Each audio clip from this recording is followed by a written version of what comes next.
vlogs out at the beginning of February. This is unheard of weather. But today is the maiden voyage of my new ride. Built a 2024 Quick Pro AR1. It is a size XL. Not a lot of reviews out there. Took a little bit of a chance, but the reviews that were out there were pretty informative and gave a good impression. So we'll go over the bike here in just a minute, but here she is.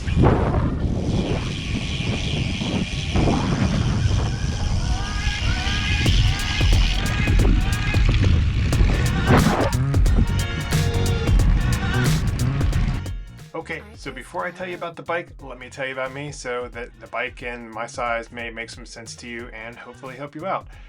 I am 6'1", 6'2", depending on the convenience store that I'm leaving, and in the past 2 years I have gone from 275 pounds down to 208 pounds. My FTP is currently 312 for power, if you're thinking that. I've been racing for 2 years now, and I have been a Cat 4 racer for the last year. As for other bikes that I ride, I have a Trek Damani that I use for fondos and for longer rides. My go-to bike is my giant TCR, which is a rim brake bike on 25s that I use for crit racing. I absolutely love this bike. You're never going to convince me that it's not a great bike. And then I have a Trek Checkpoint that I use for gravel racing. My season came to an abrupt end suddenly last year, so I have had a few months off, but I am ready to get back into the racing this season. So that's me. This is my beard. Go ahead and click like and subscribe, and now let's talk about that packaging. All right, here we go. First look.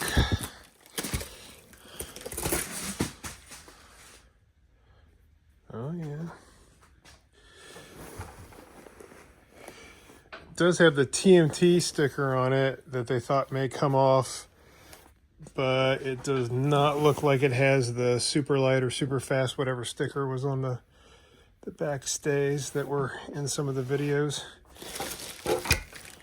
Came with 2 water bottles. It's a nice feature. Nice packaging. The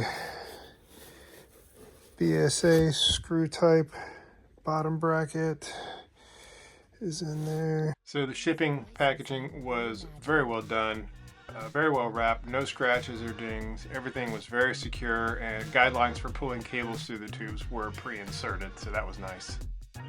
For fit and finish for this bike, it was clean. We took a borescope and took a look inside of the frame at the different openings, and everything inside was just really clean, really well done. There was no evidence of any kind of wrinkling or cracking, delamination, or bubbling of the carbon fiber. All of the small parts that went together fit together very well. The brake attach points were not painted over, which made for a really smooth installation for those parts. And even the seat post has a grip layer on the front side of it to help prevent any kind of slippage. The final weight for this bike is 16.02 pounds. I think with lighter pedals and definitely a lighter saddle, I could get the weight down below the 16-pound mark. Some of the other features for this bike that I really like are the aero features, so you can see in the pictures from the website and then in the actual pictures that I've taken. It has that nice aero shark snout up front and then those truncated foils as well. You'll also notice now that Giraffe Neck, 70 millimeters of spacers on the bottom with about another 25 to 30 on top because the neck had been uncut. After the fitting is now down to a slim 25 millimeters of spacers.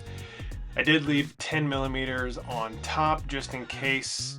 After a longer ride, I discovered that I needed it to come up a little bit to make the fit more comfortable, but I don't think that's going to be the case, and I'm looking forward to getting rid of that top notch and just having a nice, smooth, integrated handlebar system. So let's talk about it for a second. AR1 by Quick Pro. It's a 2024 frame. with disc brakes using SRAM Red Mini Group. It's pretty light, pretty responsive. You can feel all the bumps in the road, so it's pretty stiff. It gets up to speed real fast. We got the IU Gear 54 tooth single up front, using a SRAM Red wax chain rather. Fizik saddle. Could go with a lighter saddle. That one weighs about 233 grams, I believe. Bike all in all on the scale weighed in at 16.1 pounds, which I'm pretty happy with. That was with bottle, cage, pedals, and computer mount. So that's pretty awesome. The stack hasn't been dialed in yet, so that's why you see the spacers on the top, and it's so tall right now.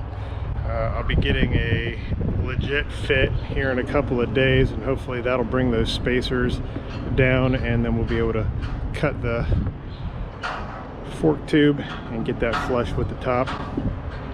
Right now it's about 70 millimeters of spacers. Now the spacers do come with the frame and the handlebars when you buy it from Pandapodium.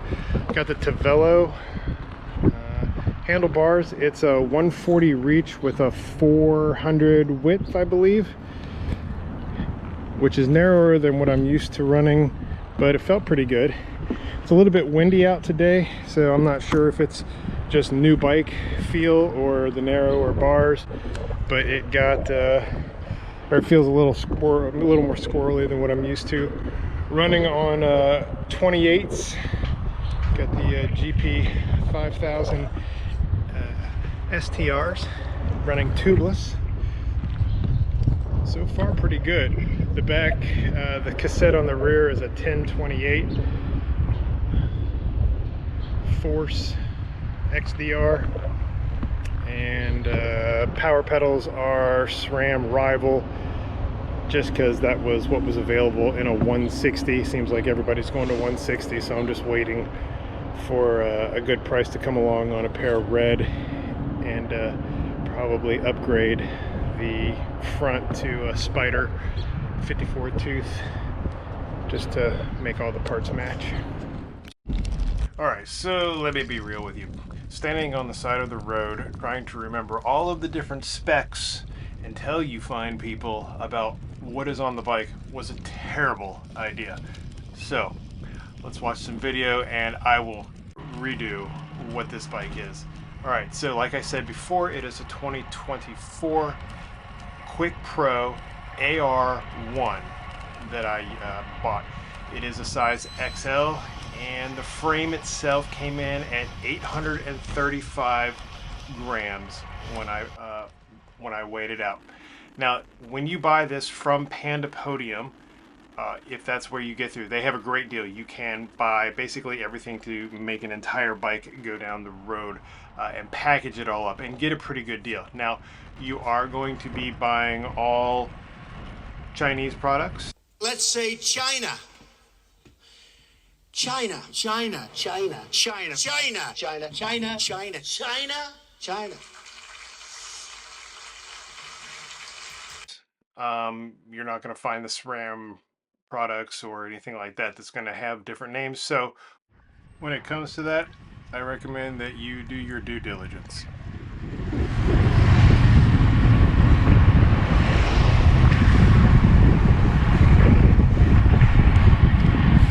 This bike is too fun. It gets up to acceleration speed pretty fast. You might be wondering, what is acceleration speed? I'm wondering too. I just made it up. But it gets up and goes real quick without a lot of hesitation. I'm shifting gears a whole lot faster than I was on the other things. This is fun. Real fun. Even in this wind. Okay, so getting back into the specs, we have the saddle, which is a Fizik Vento Argo R3. I'm using a 150 millimeter, and that weighs in at 233 grams. There are lighter options out there, but that works for me. I'll probably shop around and find something a little bit lighter. The handlebars are the Tavello AVRO Gen 1 integrated handlebar system. I am running a 400 by 140.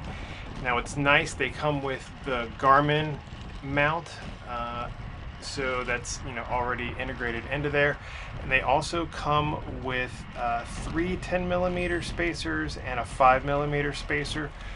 You can order additional spacers through Pandapodium for like $15 if you want, and so that would give you another 3 10mm and another 5mm, and they are the nice ones where once you get the head stack set, you can, and you need to adjust it lower, you can just simply disconnect them. They come in, each spacer will kind of fit together like a puzzle piece, 2 pieces, so you don't have to disassemble the entire bike to get that spacer off of there or try to go through some kind of risky cutting maneuver. Working our way down, the bottom bracket is SRAM BSA threaded 68mm. Make sure that you pay attention to those numbers when you're buying. It's an English BSA threaded 68mm bottom bracket. Put a Rival 165 power meter left crank, and then use the Rival 165 wide right crank in order to marry that all up.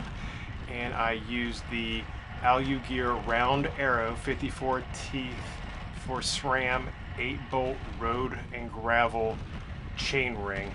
I really like the way it looks. It's got a nice style to it, and it worked out really well.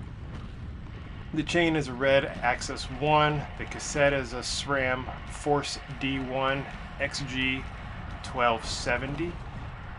The wheels are from Far Sport, and they are the RD 270 carbon spoke, 50mm front and rear. And together, those wheels come in at 1,218 grams. Super light, and I'm pretty happy with them so far. The tires are the Continental GP 5000 STRs, run tubeless. They're 700 by 28, and I was worried the other reviews say that the frame is really stiff, but with 28s on there, it was a pretty comfortable ride. I was riding a giant TCR prior to this bike, and I felt comfort-wise that it was pretty similar when I did my ride with this today. The axles, rear axle is a 169mm 12, and the front axle is a 133 or a 130mm 12. So the group set that we have, I went with the SRAM red mini group set. It's a red ETAP Axis D1 12 speed. Used the Force cassette on the back, 12 speed, like we had mentioned, or like I had mentioned earlier, and that works out pretty well. It did waxed chain, so everything shifted and ran through really quickly, really easily. All in all, this was a very easy build to do and really enjoyable. You might not be someone who builds, but this is my first build, and I think it came together pretty good, and I'm looking forward to riding the wheels off of this thing for sure. So one of the things that I kind of learned about when I built this bike was the brake line that goes down the down tube. You're going to want to insulate that, pad that, put some kind of wrap around it of some nature. You can hear in the videos when I hit bumps, you will hear that thing tap like that pretty hard, and it's just rattling around there. So I got to figure out a way to kind of get back in there and keep it from making that noise. But this thing is climbing, it's not a huge bridge right there, but it climbs pretty easily. The power just transfers right down to the wheel with absolutely no resistance. It's awesome. One last thing about the sizing for this, it is an XL, comes out to a 58. I am 6'1" and 208 pounds, and the reach on this is pretty comfortable for a guy my size, so just keep that in mind. So some thoughts on the handling. Bike that I would compare this to that I have is my TCR. Now my TCR is a rim brake bike, you know, so you hear people talk about they have like a quicker feel or snapperier feel or acceleration. This feels like that, except for this is a disc brake bike with 160 millimeter rotors. It doesn't have that sluggishness that you may associate with other disc brake bikes. I really like it. It's really quick. Now let's talk about acceleration. This bike has some rapid acceleration in my opinion. I am shifting through my gears faster because the bike is accelerating faster than the other bikes I am accustomed to riding.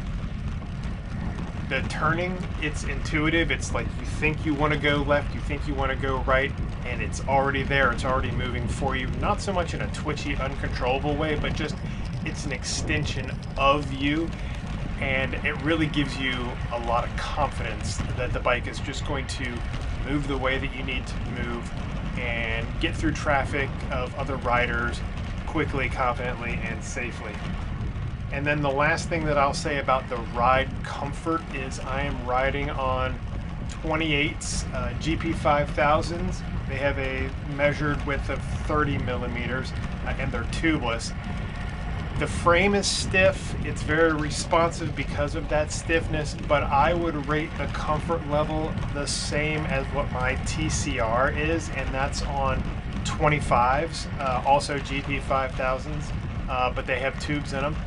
So, you know, obviously the pressures are different. I am riding in the 80s for the TCR, but I'm only riding in the 60s for this bike, and I would say that the absorption of the road feel is roughly the same with both of them.